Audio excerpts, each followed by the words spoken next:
Bonjour, bonjour, j'espère que vous allez tous bien. Je vous salue au nom du Seigneur. Je me présente, je suis Beldi Lampungu Tango. Nous sommes dans Maths Bonheur TV pour notre émission de Édifions-nous. Nous sommes présentement à l'église Parole Vivante Gulf, qui est dirigée par les pasteurs Séraphin Mapessa, que nous saluons très chaleureusement. Alors, dans notre émission d'aujourd'hui, nous recevons l'homme de Dieu Samuel Zawadi. Bonjour, homme de Dieu. Bonjour ma soeur. Vous allez bien? Ok, la semaine a été chargée apparemment. D'accord. L'homme de Dieu n'est pas venu seul, il est accompagné du frère Espérant Ramazani. Bonjour. Il y a également la sœur Orlette Ngemba. Bonjour sœur Orlette. Il y a aussi Papa Vac. Bonjour Papa Vac. Également le frère Stakis Makiese que nous saluons. Samuel Zawadi aujourd'hui va nous parler de ce que les ministres de Dieu ne doivent pas ignorer. Donc beaucoup de gens se disent aujourd'hui, je suis appelé, j'ai reçu l'appel, le Seigneur m'a parlé, je suis appelé à faire ceci, mais ils ignorent ce que le Seigneur attend d'eux. Alors aujourd'hui, l'homme de Dieu va nous éclaircir sur ces choses. Homme de Dieu, vous avez la parole.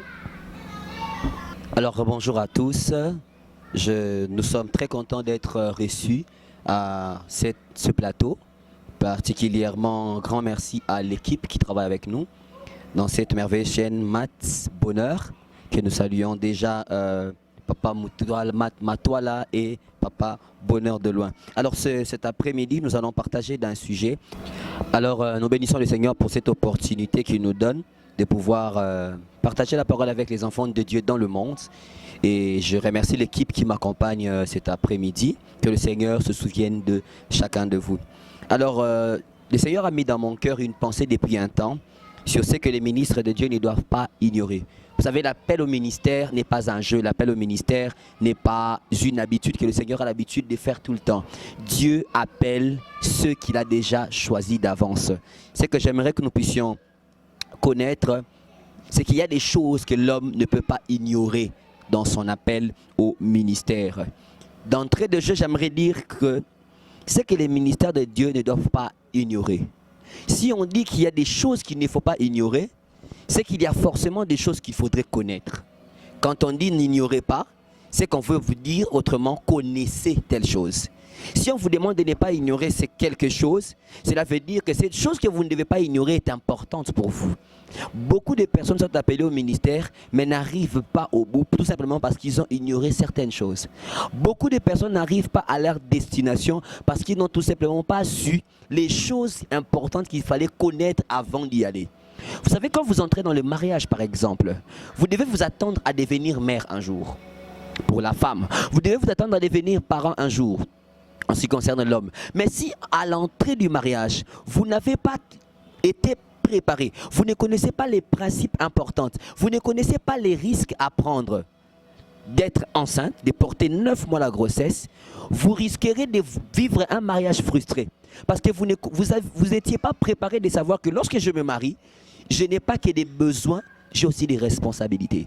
Une personne qui sait qu'en me mariant, je porterai grossesse 9 mois, c'est une personne quand même, quand il se retrouve dans cette situation, il saura comment se comporter parce qu'avant d'y entrer, il était préparé.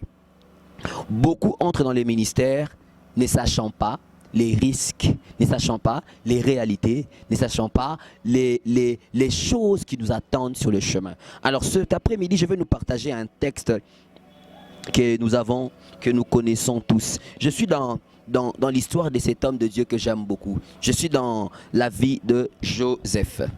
Joseph, un homme de Dieu qui va beaucoup nous inspirer cet après-midi. Vous connaissez, je nous exclus de lire les textes pour gagner du temps. Vous savez, Joseph, c'est quelqu'un qui était appelé du Seigneur depuis longtemps. La Bible nous enseigne qu'il était aimé par son père Jacob. Beaucoup aimé par son père Jacob. Et il s'est fait que parmi les 12 fils, parmi les 11 fils d'abord en ce temps-là, Joseph était le cadet. Un cadet qui était aimé le plus, un cadet qui avait reçu le manteau de son père, ce qui symbolisait qu'il avait du prix aux yeux de son père. Mais Jacob vivait dans leur propre maison comme un prince, comme l'unique fils alors qu'il habitait. Une maison de 11 fils, je parle avant que Benjamin ne vienne. Mais il s'est fait que dans cette bourgeoisie où vivait Joseph, il s'est rendu compte que ses frères l'ont haï et lui ont vendu. Joseph se retrouve dans une terre étrangère où il devient esclave. Lui qui était bourgeois, lui qui vivait comme un prince dans la maison de son père, se retrouve esclave dans une terre étrangère. Traduction, personne ne pouvait comprendre et ne donner sa pitié. Joseph était exposé à la méchanceté du monde entier. J'aimerais dire à quelqu'un, l'appel au ministère inclut deux choses importantes que nous devons très sincèrement connaître. Quand on appelle, c'est qu'il y a une provenance et une destination. L'appel fait appel à ces deux choses, la provenance et la destination. Parce que si j'appelle quelqu'un, c'est qu'il provient de quelque part. Supposez que je dis, frère Vac, venez, c'est qu'il est assis quelque part. Mais si je fais encore, cet même appel implique non seulement d'où la personne est, mais où aussi la personne y va. Quand Dieu t'a appelé frère, il a tenu compte d'où tu venais. Regardez ceci, Nathanaël, on lui dit que j'ai trouvé, Philippe lui dit, on a trouvé la personne qui est dans les prophètes, on parlait, il dit, peut-il sortir de Nazareth quelque chose de bon? L'appel a aussi un lien important avec la provenance. On parlait de Jésus comme l'appelé de Dieu, l'élu de Dieu, mais on n'a pas ignoré sa provenance. L'une des personnes qui ont, malgré la grâce que Christ pouvait, malgré la grandeur que Christ pouvait manifester, on pouvait quand même regarder d'où il venait. J'aimerais dire à quelqu'un, l'appel inclut la provenance.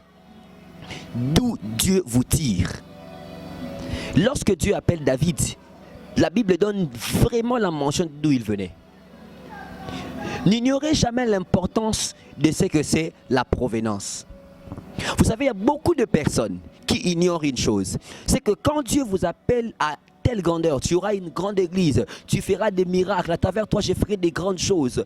Dieu n'a pas ignoré d'où vous venez. Quand une personne ignore d'où il vient, il ignore automatiquement où il va. Dieu veut que tout celui qui l'appelle ait conscience d'où il vient. Jésus savait que de Nazareth était connu que rien de bon ne peut sortir. Alors il s'était préparé.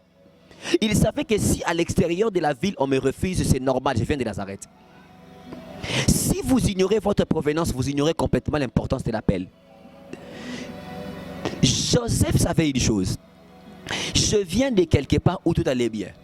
Mais ici, je suis un esclave. Ici, je ne suis pas le fils aimé de mon père. Je viens d'une famille où j'étais traité comme un prince. Mais là où je suis, ce n'est pas la même chose. Mais qu'est-ce que la provenance a comme impact dans l'appel? C'est que la provenance n'a pas beaucoup d'impact par rapport à l'appel. Parce que Dieu ne tient pas compte de d'où il vous tire. Joseph venait d'une famille où il était bien traité. Mais ce n'est pas son bon traitement qui a fait qu'il puisse être grand en Égypte. Non. Arrivé en Égypte, celui-ci a été traité comme un esclave. On ne lui a pas traité esclave parce qu'il était comme un prince dans la maison de son père. Église de Dieu, il est important que nous puissions connaître d'où nous venons quand Dieu nous appelle. Très positivement, quand Dieu vous appelle, il regarde d'où vous venez parce que d'où vous êtes détermine ce que vous allez faire. La provenance est la clé de la destination. Dieu appelle Joseph. Mais quand il l'appelle, il venait d'une famille où les choses allaient bien. Mais une fois que Joseph se retrouve en Égypte, vous allez voir à la suite que la chose qui a frappé Égypte au départ de Joseph était la chose que Joseph a rencontrée à l'arrivée en Égypte. Lorsque Joseph quitte son pays, Israël, Canaan, il va directement dans un pays où ça répondait. Mais la Bible nous enseigne qu'il y a eu une famine dans son pays. Chose grave, dans les pays où il va, dans les 7 années qui va venir, il va rencontrer aussi la même famine qui frappait dans son pays. Dieu savait que si j'appelle Joseph en Égypte, la chose qu'il a laissée là-bas, il saura résoudre ça de l'autre côté. Même si vous échappez, même si vous n'expérimentez pas la crise de la provenance, vous serez celui qui apporterait la solution dans la destination finale. Joseph ne savait pas que la famine qui allait frapper après lui allait les retrouver devant. Mais à la seule différence, c'est que lorsque tu quittes de la provenance à la destination, tu as une idée sur comment résoudre les choses à la destination. Personne n'échappe à sa destinée. Vous êtes sorti d'une famille où il y a plein de sorciers. Attention, quand Dieu vous appelle, il y a un trait avec la sorcellerie. Vous êtes la personne qui est censée renverser les forteresses dont vous avez laissé. Quand Dieu vous appelle, il vous détache d'un système. Parce qu'il sait que là où il vous emmène comme la solution pour répondre à ces systèmes.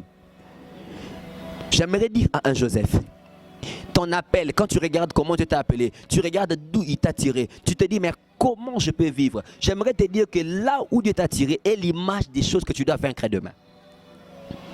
Un Joseph, c'est quelqu'un qui sait que demain, c'est moi qui suis la solution. Alors je vais vous parler de deux principes importants, mais pour aujourd'hui, je vais nous partager un seul principe. On appelle ça le principe de l'équivalence. Le principe de l'équivalence. Vous savez, quand on parle de l'équivalence, on fait allusion à ce qui va avec. Vous voyez, il y a un ici, il y a un autre, un de l'autre côté. C'est un peu comme une forme de balance. Retenez très bien cette chose. Joseph veut dire ajouter. Joseph veut dire ajouter. Mais attention, quand on dit que Joseph veut dire ajouter, c'est que Joseph a été retranché de quelque part. Quand on ajoute, c'est qu'on avait pris quelque part. C'est que Dieu tire de la provenance, il l'ajoute dans la destination. Joseph veut dire ajouter. Pourquoi on ajoute? Partant des paraboles des talents, Jésus dit on ajoutera même à celui qui a. À celui qui n'a pas, on enlèvera. On enlève pour faire quoi? Ajouter. Joseph a été retranché de sa nation pour être ajouté dans une autre nation. J'aimerais dire à quelqu'un, l'appel de Dieu te met dans un ajout alors que tu as été retranché quelque part. N'oublie jamais que le jour où Dieu t'a appelé, t'a retranché. Le jour où Dieu t'a appelé au ministère, le jour où Dieu t'a appelé à la politique, le jour où Dieu t'a appelé au financement, au commerce, il t'a retranché de quelque part. Mais d'où t'a-t-il retranché? De la provenance. La Bible dit que nous sommes nés pécheurs. C'est comme ça que quand il nous appelle, il nous retranche de la provenance parce que notre provenance n'est pas bonne. Vous remarquerez que Jésus de Nazareth, quand il était mort, il est mort, on ne parlait presque pas de Jésus de Nazareth. À sa mort, on parlait de Jésus, le Christ. Parce qu'à sa mort, il a été retranché de Nazareth pour être une bénédiction pour l'humanité. Le jour où le Seigneur vous a appelé, il vous a retranché de quelque chose. Oh, j'ai béni Dieu parce qu'il t'a appelé. Parce que le jour où tu as reçu l'appel, tu n'appartenais plus à tout ce que tu as existé avant. J'ai une bonne nouvelle pour toi. C'est que tu n'appartiens plus aux liens des familles qui t'ont retenu. J'ai une bonne nouvelle. Le jour où le Seigneur t'a appelé, c'est ce jour-là où tous ceux qui avaient un lien de sang avec toi n'étaient plus de ton niveau. Le jour où Dieu t'a appelé, c'est le jour où toutes les mauvaises paroles qui ont été dites sur ta lignée s'est détachées de toi. Voilà pourquoi il est écrit dans la Bible, les choses anciennes sont passées. Voici toutes choses sont devenues nouvelles. Le jour où Dieu t'a appelé, c'est le jour où il a mis fin au règne du diable.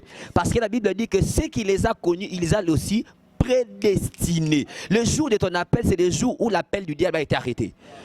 Toutes les fois que tu n'avais pas encore reçu l'appel, tu étais en connexion avec le monde des ténèbres. Parce que personne ne peut appartenir et à Dieu et au diable. Le jour où Dieu t'a appelé, il a coupé l'appel que tu pouvais avoir avec le monde des ténèbres. Il t'a introduit dans un appel divin. J'ai une bonne nouvelle pour quelqu'un. Si Jacob t'a montré beaucoup d'amour, mais Jacob ne sait pas que plus son amour grandit, plus il t'étouffe. L'amour de Jacob n'amènerait pas Joseph en Égypte. Parce que dans la vision de Jacob, il fallait que Joseph puisse régner comme Ruben. Joseph était vu comme le fils remplaçant de son père. Attention, l'appel de Dieu vous distingue de l'appel des hommes. Parce que Jacob avait un appel particulier pour son fils Joseph. Jusqu'au point de lui concevoir une tunique spéciale. Pour la simple raison, celui-ci est spécial. J'aimerais dire à quelqu'un que Jacob n'est pas le seul qui t'a appelé. Amen. Il y a un Dieu qui a fait un appel meilleur. J'ai dit à quelqu'un, il y a une meilleure offre. L'offre du ciel que tu ne peux pas refuser. Mais qu'est-ce que les principes de l'équivalence veut faire? Les principes de l'équivalence veulent te faire comprendre une chose. C'est que l'appel de Dieu n'est pas le seul appel que tu as reçu. Le jour où Dieu t'a appelé, les hommes t'ont appelé. Moi, quand je grandissais, mon père m'a dit que j'étais bon pour l'architecture. Ma mère m'a dit que j'étais bon pour la médecine. C'était des appels. Mais je me suis rendu compte qu'il y avait un appel meilleur. C'était l'appel à ce que je suis en train de faire maintenant. Annoncer l'évangile. J'aimerais dire à quelqu'un, l'équivalence de l'appel existe. Mais c'est à toi de savoir où la balance est en train de pencher dans le bon. Je prie Dieu qui t'ouvre les yeux, que tu voies les bons côtés des choses. L'appel par excellence, c'est l'appel que tu as reçu. Joseph, s'il n'était pas arraché des forces du Canaan, il allait être le serviteur de son père. Oh, c'est comme ça que vous rencontrez ce qu'on appelle les combats dans le ministère. Tout combat n'est pas combat. Parce que la jalousie de ses frères était un moyen pour que Joseph quitte la domination de son père pour entrer dans la terre promise. Sa terre promise n'était pas Canaan, attention. La terre promise de Joseph était l'Égypte.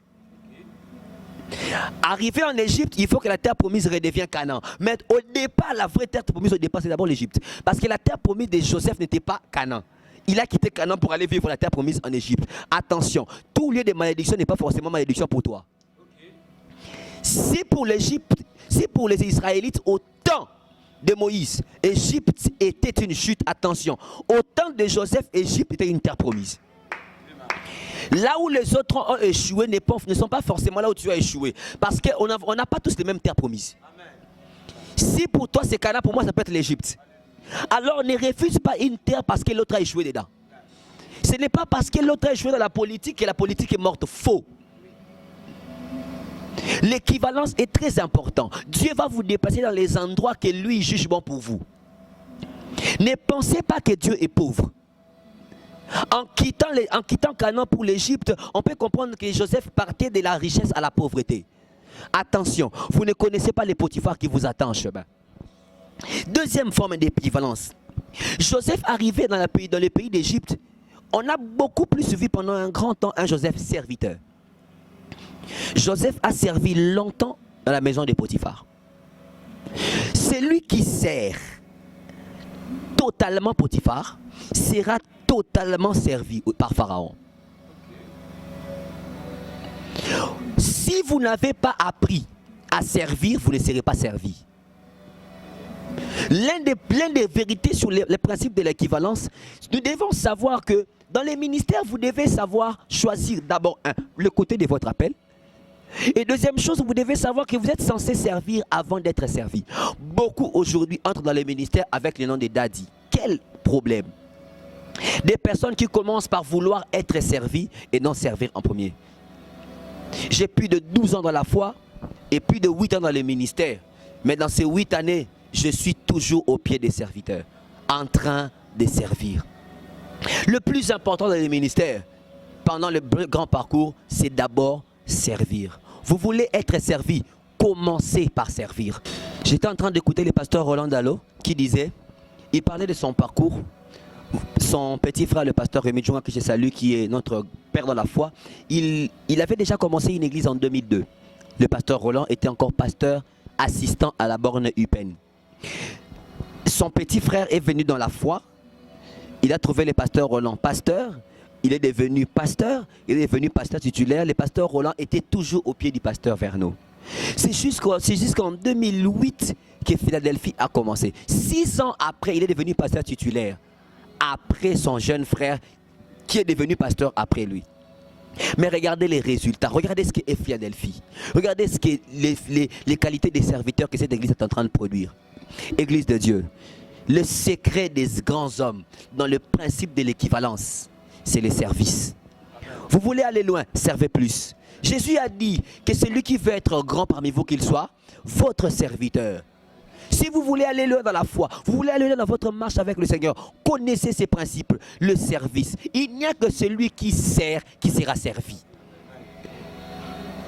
Et il y a un autre point important. À chaque fois que Dieu fait, le diable trouve un équivalent. À chaque fois que Dieu fait quelque chose, le diable n'est pas loin pour faire une équivalence. Vous allez réfléchir avec moi. Quand Dieu conçoit la vie de Joseph, le diable suscite un Potiphar. Parce que quand vous lisez la Bible, vous comprenez que Joseph, ça veut dire ajoute, nous l'avons dit au début, mais quand vous comprenez le mot Potiphar, Potiphar veut simplement dire rajoute. Il n'y a jamais eu de Joseph sans Potiphar. Si vous êtes un Joseph, ne vous dérangez pas. Il y a un Potiphar pour vous. Amen. Tout celui qui est appelé, le diable a créé son équivalence. Mais attention, il y a une vérité. C'est que l'équivalent n'a pas pour destinée de te détruire. Parce que la Bible dit, dans toutes ces choses, nous sommes plus que vainqueurs. C'est que celui que Dieu a placé, c'est celui qui est censé triompher. Vous serez d'accord avec moi que sur le trône à côté de Pharaon, on ne verra pas Potiphar.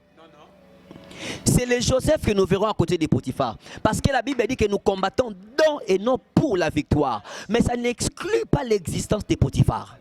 Vous rencontrerez toujours des personnes qui ont la même onction que vous, qui ont le même appel que vous, mais opposés. C'est comme ça qu'à chaque fois que vous essayez de monter, vous sentez une forte opposition d'une personne. C'est votre équivalent. Vous avez beaucoup d'onction, vous aurez beaucoup de combats. C'est l'équivalence de votre appel. N'oubliez jamais que si vous êtes appelé, le diable a appelé des gens contre vous. Le plus fort triomphera. Vous savez ce que le Seigneur a dit à ce qui concerne la sémence du blé et du livret? Il dit laissez les blés et livrets grandir ensemble. Mais il y a une vérité dans cette chose, c'est que l'ivraie n'atteint jamais une hauteur haute. Laissez-les grandir pour la simple raison. Nous savons que le blé va atteindre 10 mètres de haut. Mais l'ivraie va se rester à un niveau. Donc on n'a pas besoin de chercher qui est vrai, qui est faux.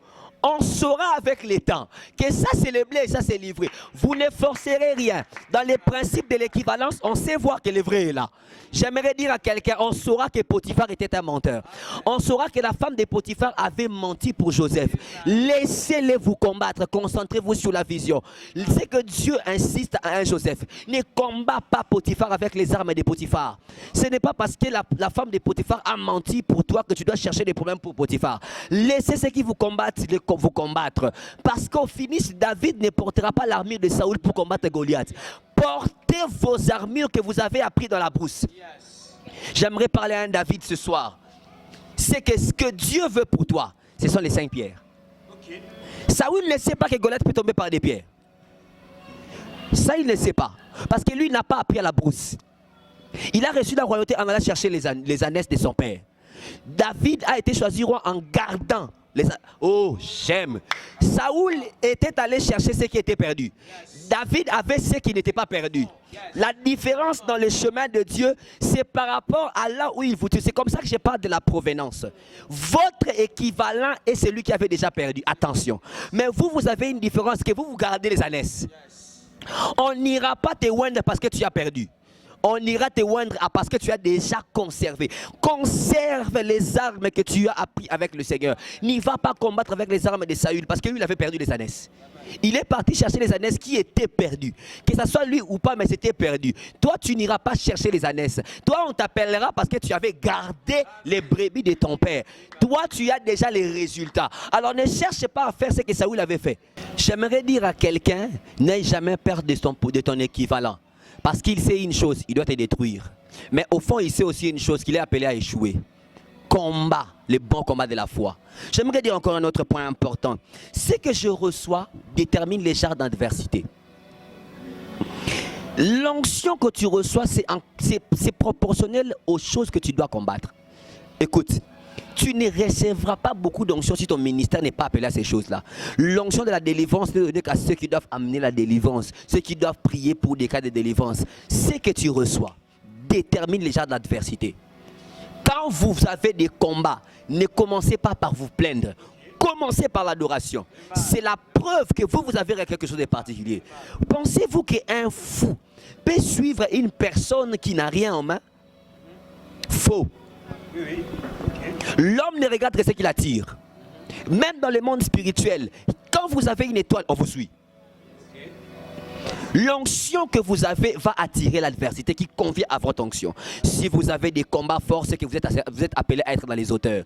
J'aimerais dire à quelqu'un, le diable peut cacher, peut réussir à briser l'échelle qui doit te faire monter. Mais Dieu a une autre formule. La Bible appelle ça les mimchak, les grands ailes de l'aigle. Si l'échelle qu'on appelle akulum se brise, il te donnera les grands ailes de l'aigle pour monter. Si on brise les échelles, Dieu te donnera les ailes pour monter. On avait brisé l'échelle de Joseph. Il devait aller chez Potiphar. Potiphar montait de niveau. Mais on a brisé cela par les mauvais témoignages de sa femme, de la femme de Potiphar.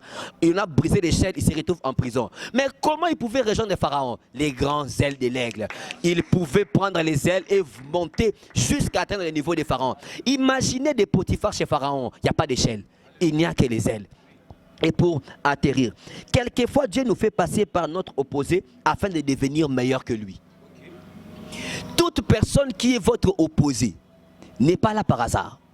Vous êtes auprès d'un père qui vous fait ça. Vous êtes auprès d'un encadreur qui vous n'arrivez pas. Vous ne savez pas s'il est appelé ou pas. Dieu ne vous a pas mis là en vain. Il veut travailler quelque chose en vous. Soyez toujours meilleur que ceux qui vous encadrent. Toute ma vie, je rêve d'être plus grand. Toute ma vie, je travaille ce que je suis pour être plus grand que tous ceux dont j'ai déjà vu. Vous n'êtes pas à côté de votre opposé pour rien. Votre pasteur peut être la pire personne qui vous met la vidéo sur cette terre. Attention, il peut être votre opposé, mais pour vous rendre en bien. Ne négligez pas vos responsables. Ne négligez pas ceux qui vous fassent du mal. Ne négligez pas votre père qui vous complique pour l'évangile. Ne négligez pas votre mère qui vous complique pour ce que vous faites dans la vie. C'est un opposé, mais attention, en lui, tirez les meilleurs. Jamais Jacob n'a minimisé Potiphar, parce qu'en connaissant la maison de Potiphar, il a su gérer toute l'Égypte. Très important de connaître ces choses, le principe de l'équivalence. Dieu n'est pas un Dieu de déséquilibre, c'est un Dieu de l'équilibre. S'il vous a appelé, c'est parce qu'il sait d'où vous venez. Votre provenance, il en tient compte. Mais ça n'a aucune influence sur votre destination. C'est votre destination que vous devez regarder. Mais dans votre destination, n'oubliez jamais les principes de l'équivalence. Il y a toujours équilibre. Il existe un opposé dans le monde de l'ennemi qui n'a qu'un seul objectif, de te faire échouer. Mais de la même manière que depuis la conception, tu as été la matière qui avait gagné au milieu de tout. Dans la conception de l'enfant, tu as été déjà victorieux dès le jour où tu es venu. Aucun opposé ne te renversera. Tu triompheras. Que le Seigneur vous bénisse.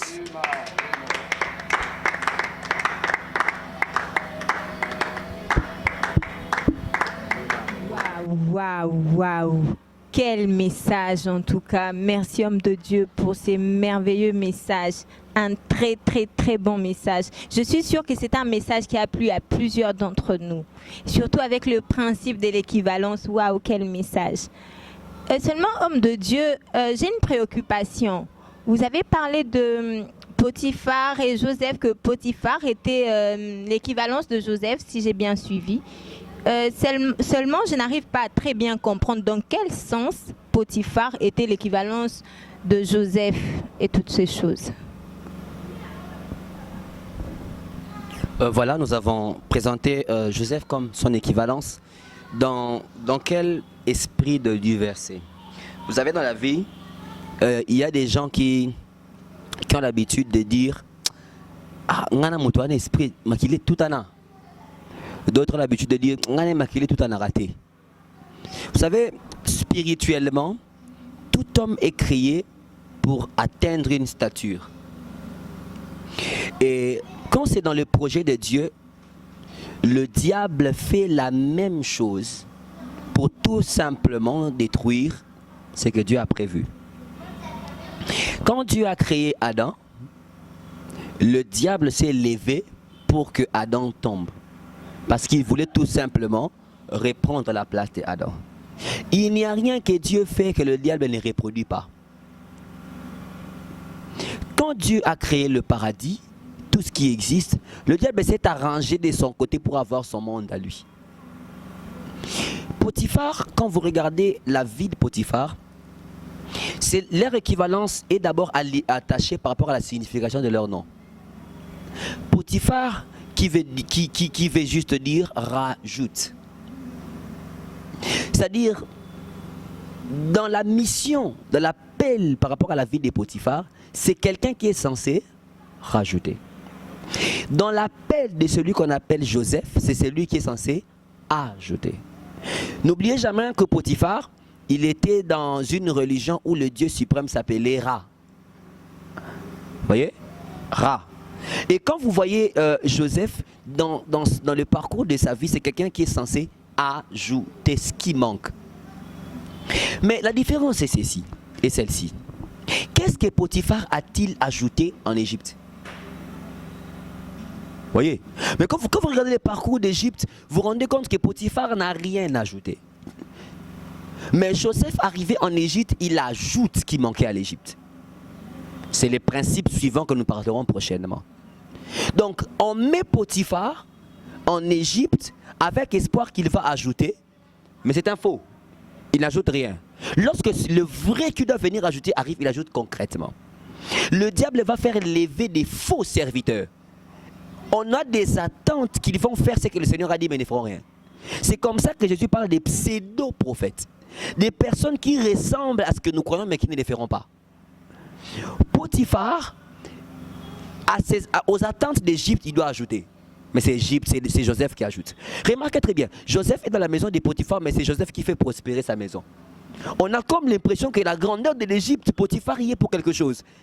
Il ajoute, mais il ne ajoute pas. Le vrai est en lui, il ajoute. Vous voyez?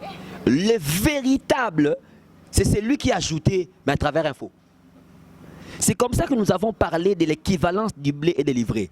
Ils grandissent, mais tôt ou tard, l'un va s'arrêter. Vous allez remarquer que quand Joseph a quitté la maison de Potiphar pour la prison, on ne parlait plus de Potiphar.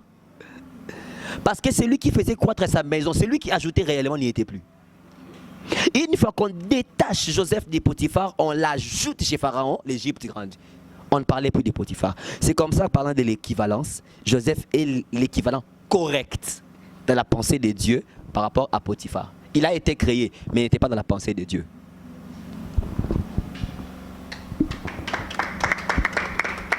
Très important, en tout cas, c'est vraiment très important, un message qui concerne énormément les ministres de Dieu. Alors, dans l'auditoire, s'il y a quelqu'un qui a une question, très rapidement, on peut la poser. Ah, il y a la sœur Orlette qui a une question. Merci l'homme de Dieu pour ce message si édifiant. Mais là-dessus, j'ai une question. Est-ce que toute personne qui a reçu un appel de la part de Dieu, cette personne est forcément consciente qu'il est appelé de Dieu? Si oui, quelle est l'attitude que cette personne doit avoir pour qu'il puisse réussir dans son appel? Merci. C'est une question que j'affectionne particulièrement, vu son sens et sa profondeur. Quand vous regardez Joseph, dans Genèse 37, d'où nous avons tiré notre enseignement, nous sommes allés jusqu'à 38 et la suite, vous allez vous rendre compte que Joseph faisait des rêves. Je n'ai pas touché à ces points-là. Il faisait des rêves, mais il ne comprenait pas ce que disaient ses rêves. Il dit à son père, j'ai rêvé que vos gerbes se prosternaient devant mes gerbes. Il rêvait que le soleil, la lune, les étoiles se prosternaient devant lui. Il est possible que le Seigneur nous parle, mais que nous n'avons pas compris. Il y a des gens qui ont reçu l'appel, mais qui l'ont compris avec le temps. Vous voyez? Il se pourrait que vous ayez reçu l'appel, mais que vous n'avez pas très bien saisi. L'appel se confirme avec le temps. Vous voyez? Donc, si vous savez que vous avez reçu l'appel, cela dépendra du temps. C'est le temps qui va authentifier votre appel. Beaucoup ont commencé mais n'ont pas achevé parce qu'ils n'avaient pas reçu l'appel. Vous voyez? Le temps valide l'appel. Il y a des gens qui connaissent l'appel, il y a des gens qui prétendent avoir reçu l'appel, mais sur le chemin du parcours, on sait savoir qui a reçu l'appel ou pas. Mais très forcément, ceux qui ont reçu l'appel, ils savent. Ils savent. Mais il y a cet esprit en nous. On se dit, est-ce moi ou Dieu? C'est comme ça qu'avec le temps, l'assurance vient. Le Seigneur m'a appelé, j'étais trop petit, mais c'est après beaucoup d'années que je me suis rendu compte que c'était vraiment ça l'appel. Et le combat d'un appelé, c'est de renoncer à ses rêves pour te tourner vers les rêves. Si quelqu'un il est prêt à faire beaucoup de choses pour arrêter tout pour l'appel, attention. Quand on se presse, c'est qu'on n'a pas reçu l'appel, on était peut-être bipé. L'appel amène toujours un temps de réflexion. Quand Dieu appelle Élie, la première des choses, il va chez Akab. Et dès qu'il parle à Akab, on le met dans le torrent Kérit pour être formé. Parce que l'appel nous appelle toujours à être au torrent Kérit, le lieu de la formation.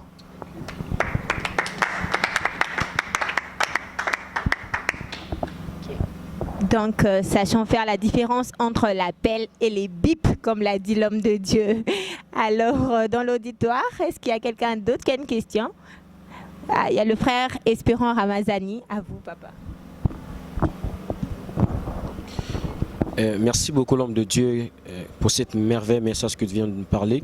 J'ai quelques questions à vous poser à ce qui concerne celui qui est appelé de Dieu. Il y a des autres qui appellent, il sait, il appelle, mais vous verrez, au début, il commence bien. Mais à sa chute, vous verrez qu'il commence à chuter et par rapport à l'appel que Dieu l'avait appelé, c'est quand même pas vraiment différent. Je veux que tu puisses éclairer, que tu puisses nous éclaircir à ce qui concerne à celui qui a appelé. Il peut commencer bien, avec plein de l'onction, plein de puissance. Vous verrez qu'au fin de son parcours, il vient de chuter. C'est-à-dire, comme Manaba sert dans cette église, est-ce que réellement cette personne était vraiment appelée? Il a aussi reçu l'onction à l'église. C'est un peu là que je voulais un peu être précis. Merci beaucoup. En d'autres mots, on peut dire la constance de l'appel. Vous savez, le secret pour tenir avec Dieu, c'est la constance. Très peu gardent la constance parce qu'ils ne savent pas gérer la gloire. Vous savez, la plus grande leçon que Jésus, notre Maître, nous a donnée, c'est de rester là où Dieu nous emmène. La Bible dit que sa renommée s'est accrue à l'accomplissement de ses promesses. Il allait de lieu en lieu faisant du bien. Mais bizarrement, jusqu'au soir de sa vie, notre Maître était toujours grand. Beaucoup commencent bien, finissent mal pour la simple raison. Ils ne savent pas ce que c'est la constance. C'est un autre principe du ministère. La constance. La constance n'existe que lorsqu'il existe ce qu'on appelle la discipline. Vous commencez bien, pourquoi? Parce que vous êtes à la fleur de l'âge du ministère, vous êtes assoiffé, vous avez des ambitions, vous pouvez jeûner 40 jours, 40 nuits, vous pouvez faire beaucoup. Mais une fois que vous avez reçu ce que votre esprit voulait recevoir, vous quittez la discipline pour vous vaguer à autre chose. Quand vous laissez la discipline, vous commencez à chuter. La force de Joseph, c'est que même lorsqu'il s'est retrouvé en prison, il est resté le même. Il est resté discipliné. Il n'est pas allé faire du n'importe quoi parce qu'on l'avait accusé de sortir avec la femme de Potiphar. Bon, déjà, fini, déjà, lobby, je peux à moi vaguer. Malgré les fausses accusations, il est resté vrai. Beaucoup se lancent parce qu'on les avait déjà exposés. Frère, même si on t'expose tôt, cache-toi. Très important, le cache-toi. Un principe très important. Alors, nous continuons avec les questions. Il y a Papa Vac qui veut intervenir. Merci beaucoup, l'homme de Dieu. Moi, ma question est la suivante. Comment un appelé de Dieu peut échouer dans son ministère s'il a été appelé réellement par Dieu? Ou soit, Dieu peut aussi appeler quelqu'un au ministère et échouer aussi? Voilà ma question. J'ai beaucoup aimé cette question. Déjà, le mot échec dans la pensée de Dieu est une leçon. Dans les cours de la divinité, dans le cours de Dieu, quand il enseigne aux appelés, il leur apprend le cours qu'on appelle l'échec. Quand on échoue, on n'a pas vraiment échoué avec Dieu. Il arrive à ce que Dieu permette l'échec sur notre parcours pour nous enseigner comment on triomphe. Avec Dieu, ce n'est pas une montagne. Avec Dieu, vous faites des montagnes, vous faites des vallées, vous faites des plaines. David dit, quand je marche dans la vallée de l'ombre de la mort, il parle de la vallée. Ce qui veut dire qu'il était avec Dieu, mais il s'est retrouvé dans une vallée. Il est possible que vous puissiez commencer et échouer. Mais le plus important dans l'échec, c'est de tirer la leçon que le Seigneur veut.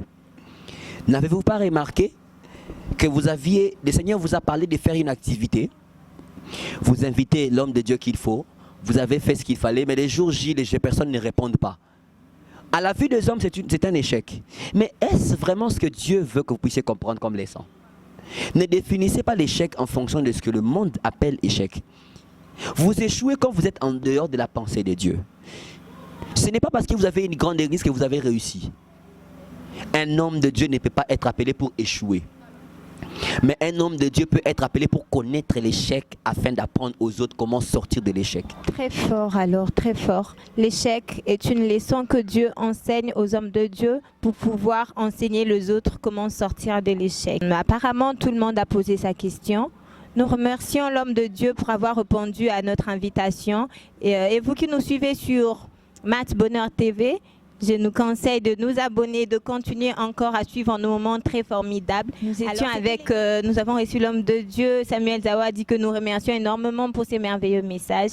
Un message qui a fortement conseillé les ministres de Dieu. Et vous qui avez confondu entre l'appel et les bips, vous savez désormais ce que vous pouvez faire et sur la voie que le Seigneur vous demande d'y aller.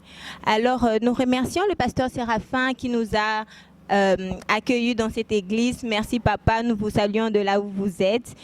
Merci à tous et merci à vous aussi qui avez regardé cette émission. Abonnez-vous massivement sur notre chaîne Maths Bonheur TV. Partagez, mettez des likes, invitez les amis. Ce sont des messages très importants que toute la nation doit connaître. Alors nous remercions aussi l'équipe qui est venue avec l'homme de Dieu Samuel Zawadi. Merci frère Stakis Makesse. Merci papa Vac. Merci sœur Orlette. Merci frère Espérant. Et merci à vous aussi qui nous avez suivis.